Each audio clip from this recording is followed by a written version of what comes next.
What's up, you freaking geniuses? So in this video, I'm going to teach you how to subtract rational expressions that have the same denominator, okay?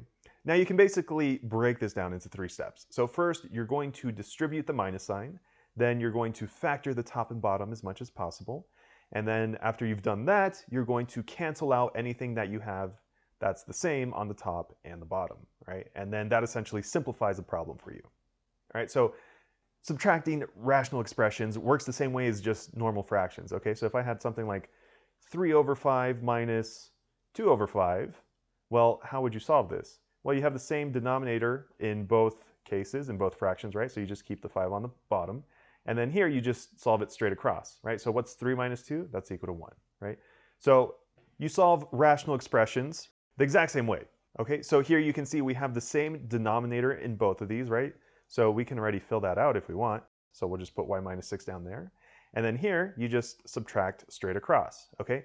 But the first thing that I like to do here is take your minus sign right here and distribute it to the top, okay? Because when you do that, it changes the signs on all of your terms up here, okay? So this positive 2y would turn into a minus 2y, and then this plus 24 would turn into minus 24, okay? And then this minus sign right here turns into a plus sign.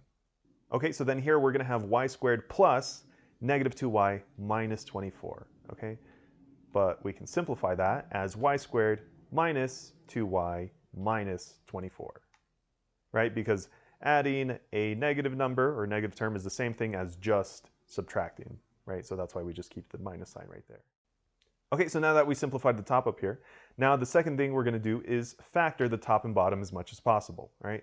So here we have a quadratic and it has a leading coefficient of 1, right? So in order to factor that, we can place that inside of 2 sets of parentheses. So here we have a y squared, so we're going to have a y there and a y there.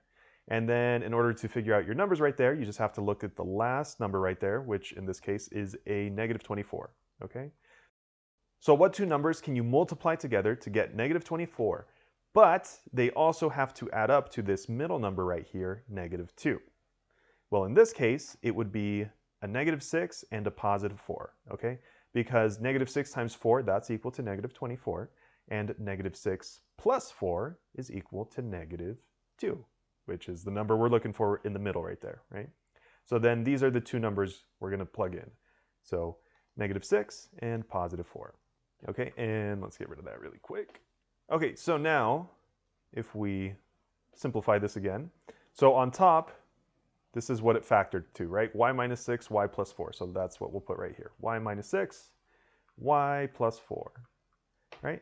And now the bottom, y minus 6, we can't factor this anymore, right? So we'll just bring that straight over, y minus 6. And if you want, you can put that in parentheses too, okay? So now that we factored the top and the bottom as much as possible, now we can go to canceling some stuff out, okay? So as you can see, we have a y minus 6 in parentheses on top and a y minus 6 on the bottom, right? So we can cancel those out, so those kill each other. And then we're just left with this y plus 4 on top, right? Y plus 4, okay? So since that's all we're left with, that would be your final answer. So if you found the video helpful, definitely leave a thumbs up down below. And if you have any other questions or want to see any other examples, just let me know in the comment section below. Also, there's a couple playlists attached that I think you'll find helpful, so definitely check those out, and I'll see you there.